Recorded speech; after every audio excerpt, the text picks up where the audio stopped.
Welcome back to episode number 4. I was thinking about how excited I am to be giving you guys this information because if you actually go through this series and really think about it, it's giving you all the tools to understand the psychology of your buyer. And if you really nail these 3 things that we're talking about, you're for sure going to be able to present your business in the most positive light and guarantee that your buyer is going to be persuaded to purchase it. So I don't know. I'm just generally excited about giving you guys this information. And this is the last episode. It's episode number 4, and we're talking about status. So let's dive into it.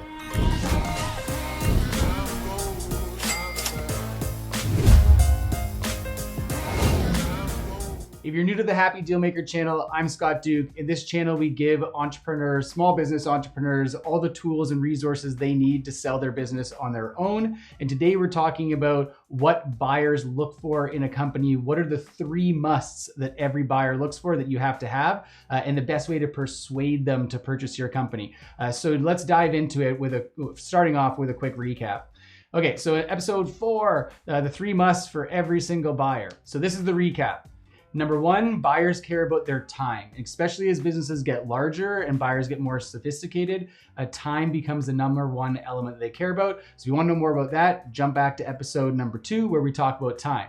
Then buyers care about their money. That's their stored energy that they're deploying into new investments, new assets, and new areas that is going to return them more money. If you want to learn about how they think about money when they're purchasing a business, jump over to episode 3 and you can learn about more money. All right, today we're talking about status, that place that the buyer sits in their social hierarchy and how that factors in when they're thinking about purchasing a company. So let's dive into it. So buyers want higher status. The same as with time, they want more time. With money, they want more money. With status, they want more status, okay? And so we can think about status as wanting things to be better than they currently are. So if I'm a buyer and I'm purchasing anything really, I'm doing that because I think it's going to make my life more fun, or I'm going to be happier, or it's going to make my friends perceive me as doing better. That is status, right? So we're always looking at ourselves compared to ourselves. So how is my past self compared to my future self? And is this thing that I'm purchasing going to make my future self better? That is, am I going to have more status tomorrow compared to my past self yesterday, right? So we're comparing ourselves on a status, from a status perspective, against ourselves. But more importantly, we're comparing ourselves, and buyers are comparing themselves against other people in their social circles. And they're looking and saying, okay, is this particular thing that I'm purchasing, whether it be a truck or a new pair of shoes or a business, is this gonna move me up the ladder of social status and social hierarchy in my group of peers? All right, so that's what we're thinking about when we're thinking about status. And I put this little picture up here because when you're thinking about selling your company, let me grab my pointer. So I found this online. I'm like, okay, this might be a good way to kind of implant it into our brains, right? So if this is your company, this feather, right? And we're presenting this feather and we're saying, okay, Mr. Buyer over here, this feather is going to give you higher status, right? And the buyer is going to look at it, and if they're a buyer who has never purchased a business before, then you got to picture them with this hat and there's no feathers in it, right? So for them, like, hey, is this feather sitting in my cap going to be better and give me higher status than if I didn't have this feather?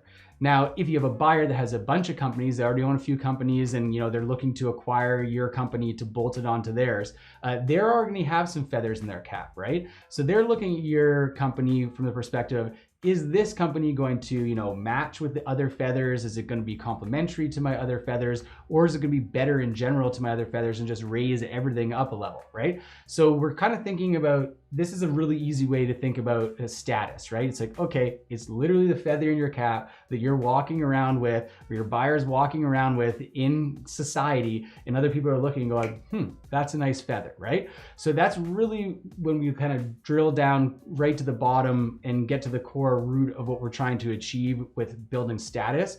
This is the most simple way of explaining it, right? So people are looking for, our buyers are looking for nicer feathers, or they're looking for complementary feathers. So let's dive into that a little bit more so you guys can walk away having an even better understanding of what your buyers are looking for as it relates to status. So there's only two categories of buyers, all right? And it actually, when you know this, it kind of makes things a little bit more simple for navigating, negotiating with your buyers. You have buyers that have never owned a company before. And of course, this makes sense, right? There's people out there that are employees, maybe they're managers, or maybe they're like in the C-suite, but they've never owned a company before. So that's column A. Then column B is people that have owned a business before, or they've owned multiple businesses, or they're investors, whatever. But either way, they've owned companies before. And these are kind of the two people that are going to come across your plate when you're looking at selling your company. It's they've never owned a company before, or they have owned a company before. It just kind of splits in those two things, right? And side note, they both have benefits and challenges, right? So if you have someone who's never owned a company before, the real benefit of this is they're ignorant to the challenges of owning a company, right? They're kind of pie in the sky. They're still blue-eyed, bushy-tailed, thinking about owning a company. They haven't been in the trenches yet. They haven't really been to war, right? So they don't really know what's coming, and that can be beneficial when you're negotiating and trying to sell your business, because it's really a lot easier to sell that blue sky. So that's the benefit. The downside of somebody who's never owned a business before is they don't have confidence. Because they've never owned a business, they really, again, they're ignorant to it, so they can be nervous about what it's like on the other side owning a business, and really end up spending a lot of time building confidence with these people. Okay, so the other side, owned a business before. They know what it's like on the other side, right? They've been beaten up. They've had those sleepless nights, not being able to pay payroll, all of that. They've been through it, right? So they are going to scrutinize your business much more heavily before they purchase it.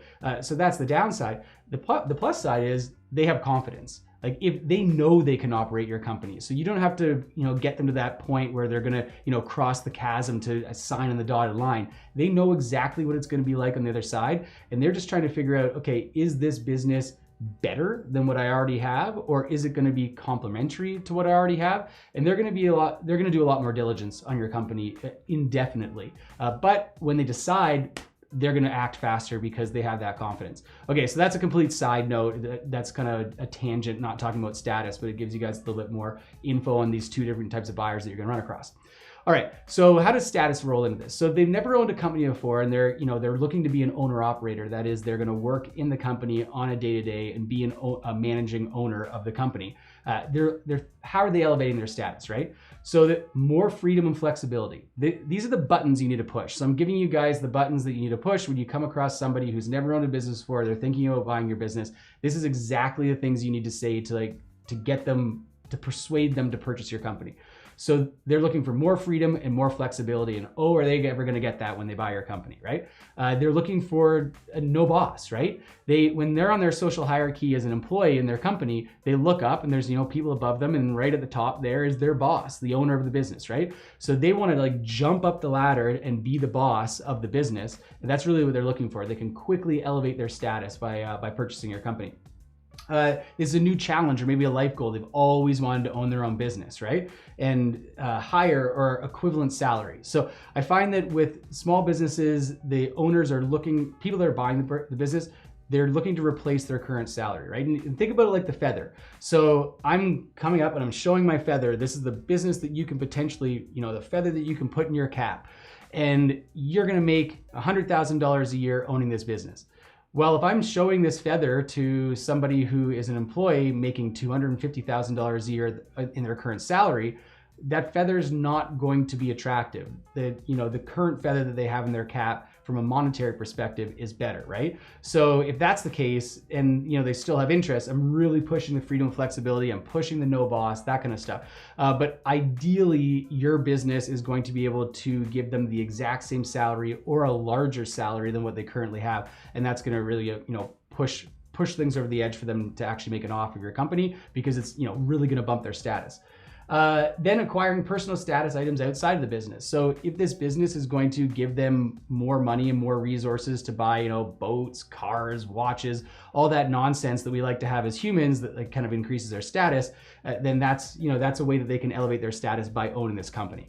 So these are, if you can hammer on these nails when you're dealing with a buyer who's never owned a business before, you're going to really leverage that status element that every single buyer is looking for when they're purchasing a company, and you're going to get your deal across the finish line. Okay, so next. So next is the business owner, right? They've owned businesses before, or they currently own a company right now, and maybe they're doing a roll up. They're trying to buy other businesses and bolt them onto theirs. What are they looking for to elevate their status?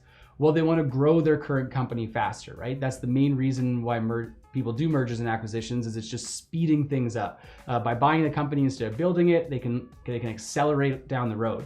And they're looking for these are the bells, okay? These are the bells that we need to ring to sell our business. So they were looking for more revenue. They're looking for, more employees, more earnings, more locations, bigger territory, right? These are all status plays. And when entrepreneurs, being an entrepreneur yourself, that we kind of judge where we're at in the social hierarchy as far as our peers go by asking some simple questions like, how many employees do you have in your business? Oh, you have 5, you have 10, you have 50, you have 150, you have 2,000. That's a status marker, right? So, this gets used every time business owners are around each other, right? We'll ask revenues, like what kind of revenues are you doing? And that'll also set status, right? So this is what business owners are looking for. They want to accelerate themselves up the status ladder as a business owner, because they aren't employees. They aren't trying to make that leap to the freedom leap. They're already, business owners. So now they're trying to accelerate, get there faster, get their status higher quicker, right? So they're trying to achieve their goals faster by purchasing a company. And they're also the same as the other example we looked at, like the owner operator. They're looking to acquire personal status items outside of the business, right? So if I buy a company that's going to get me more earnings quicker, then I'm going to be able to transfer that outside of my business and buy, planes and boats and cottages and all those status items, right? So it's so important. Like, you can't forget the status piece. And when you think about, what we've gone through in these, 4 modules, it's like, okay, there's the time element, there's the money element, and there's the status element. If you can figure out with your buyer which one they're driven by more, then you can push that button so much harder, right? And sometimes it's time. Sometimes people are just, money people. They want more money. And sometimes they're status people, right? So if you know those things, then you can kind of go back through these episodes that I did, and you can understand a little bit more about the inside workings of the buyer's mind, and that's going to allow you to sell your business quicker and set your marketing material up so that it's going to attract buyers, and you're going to get your deal closed before the guy down the street gets his deal closed.